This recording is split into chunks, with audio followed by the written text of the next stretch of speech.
एक बड़ी नदी के किनारे एक पेड़ पर कई प्रकार के पक्षी रहते थे। उनके बीच में एक सारस और एक कौवा भी रहते थे। सारस नेक, मेहनती और दयालु था, परंतु कौवा बहुत ही स्वार्थी, दुष्ट, आलसी और निर्दय था। वो अपने बच्चों को घोंसले में छोड़कर दिन भर इधर उधर घूमता रहता था। सारस हर किसी की मदद करता था, सबके संपर्क में रहता था। एक दिन कोयल उड़कर सारस के पास आ गई। सारस भैया, मेरे एक बच्चे की तबीयत ठीक नहीं है, जरा देख लेते तो अच्छा होता। चलो छोटे चुन्नू को देख ही लेता हूँ, कल तो बहुत मस्त खेल रहा था। सारस कोयल के बच्चे के पास पहुंच गया और उससे पूछने लगा, क्या हुआ चुन्नू, बहुत चुपचाप बैठे हो? रुक जाओ, अभी तुम्हें दवाई खिलाता हूँ, तुम उछलने लगोगे। सारस वहां से तुरंत उड़ा और पास वाले जंगल में जाकर जड़ी बूटी लेकर कोयल के घोंसले के पास आ गया। उसने कोयल के बच्चे को जड़ी बूटी खिलाई। सारस बोला, तुम तो एकदम बहादुर बच्चे हो, अब दवा भी पी जाओ, बीमारी भाग जाएगी। सारस की बात सुनकर चुन्नू भैया मुस्कुराने लगे।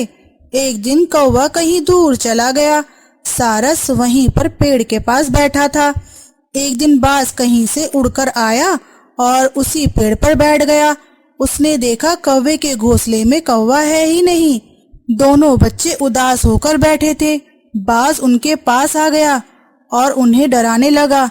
बच्चे उससे डरकर चिल्लाने लगे, तुम यहाँ से चले जाओ, सारस काका हमें बचाओ, ये बाज हमें मार देगा।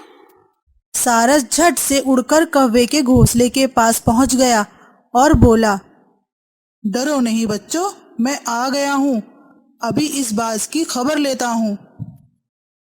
उसने बाज को ललकारा, ए बाज, यहाँ से चला जा, वरना मुझसे बुरा कोई नहीं होगा।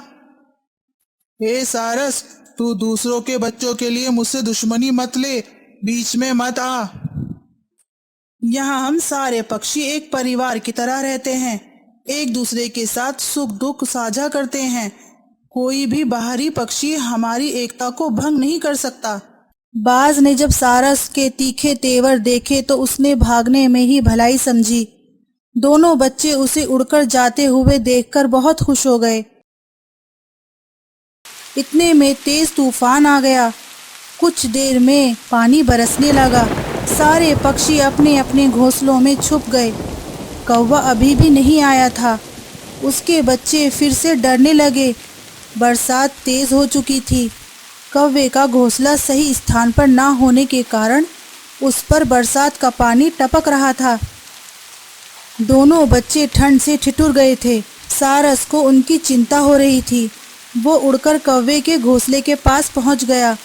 कौवे का बच्चा बोला, काका, टपकते पानी और बारिश की बौछार से हम भीग रहे हैं, हमें ठंड भी लग रही है। बच्चों, फिक्र मत करो, मैं आ गया हूँ, सब ठीक हो जाएगा। सारस ने कौवे के घोंसले को सही किया और उसके ऊपर पेड़ की डाल पर कुछ बड़े पत्ते भी रख दिए। इस तरह से दोनों बच्चों की बरसात से पूरी तरह से सुरक्षा हो गई और इसके बाद सारस वहां से चला गया। कुछ देर के बाद कौवा आ गया। कौवे के बच्चे ने सारी बात बताई। कौवे भाई, बड़ी देर के बाद आए आप, क्या आपको अपने बच्चों की फिक्र नहीं है? मैं अपने बच्चों का पूरा ख्याल रखता हूँ, मुझे सिखाओ मत, मैं सभी पक्षियों में सबसे चालाक हूँ। मैं जानता हूँ आप बुद्धिमान हैं, चालाक हैं, लेकिन मैं आपके बच्चों के भले के लिए ही तो कह रहा हूँ। मैं अपने बच्चों के बारे में तुमसे ज्यादा सोचता हूँ। कौवे की ये बात सुनकर सारस शांत हो गया। एक कोयल उसके पास उड़कर आई। सारस भाई, आप कितने नेक हैं, आपने कौवे की भले की बात कही, लेकिन वह दुष्ट आपका ही अपमान करता रहा। इस दुष्ट को समझाना बेकार है। मैंने अपना काम कर दिया और उसने अपना काम किया। भगवान उसे अच्छी बुद्धि दे। सभी पक्षी सारस के गुणों के कारण उसका बहुत सम्मान करते थे। कौवे का स्वभाव सभी जानते थे, इसीलिए उससे कोई ज्यादा संबंध नहीं रखता था। सभी पक्षी सारस को आदर भाव से बुलाते थे। कौवे को सारस से बड़ी जलन होने लगी।